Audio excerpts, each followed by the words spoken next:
Hey, ladies and gentlemen, this is Carmine Sabia for Explain America, and Judge Juan Merchan in the Trump, Stormy Daniels, Michael Cohen, Alvin Bragg, keep naming some names, trial. Well, he just dropped the hammer on Joe Biden.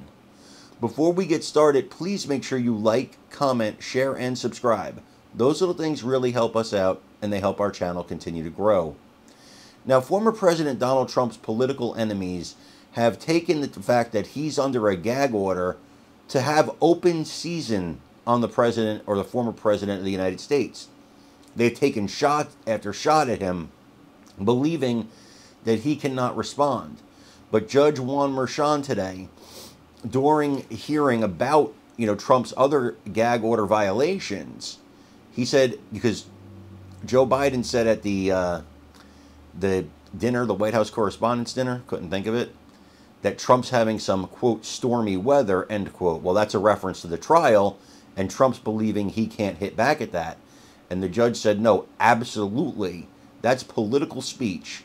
And if he says something like that again, you're free to hit right back at him. So that's a massive thing. The judge is saying here, look, this gag order is not all-encompassing. It doesn't prevent you from campaigning for the presidency and hitting back at your political enemies.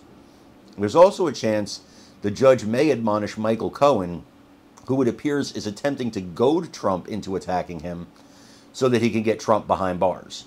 I want you to watch this report on it, and then let me know what you think when you like, comment, share, and subscribe. I'm Carmine Sabia for Explain America. We love you guys. God bless you. Take care, everybody. Not allowed to legally attack him, although I should note, I think last week Michael Cohen announced that he was going to stop talking about the case on social media and on his podcast. The new supplemental materials are in response to Judge Merchan's order on Tuesday holding Trump in contempt for the other 9 gag order violations. Yeah, and you're right. Our colleagues in New York were making that exact point about Michael Cohen unilaterally saying, I'm not going to engage.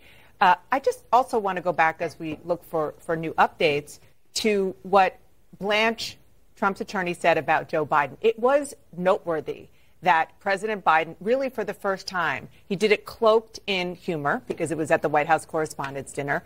For the first time, he went there on the trial, and he talked about stormy weather, and that was clearly what Blanche was referring to when he said that the current president referred to a potential witness. Also noteworthy that we just heard from the judge explicitly that when it comes to the campaign trail, if Joe Biden does that again, Trump can respond.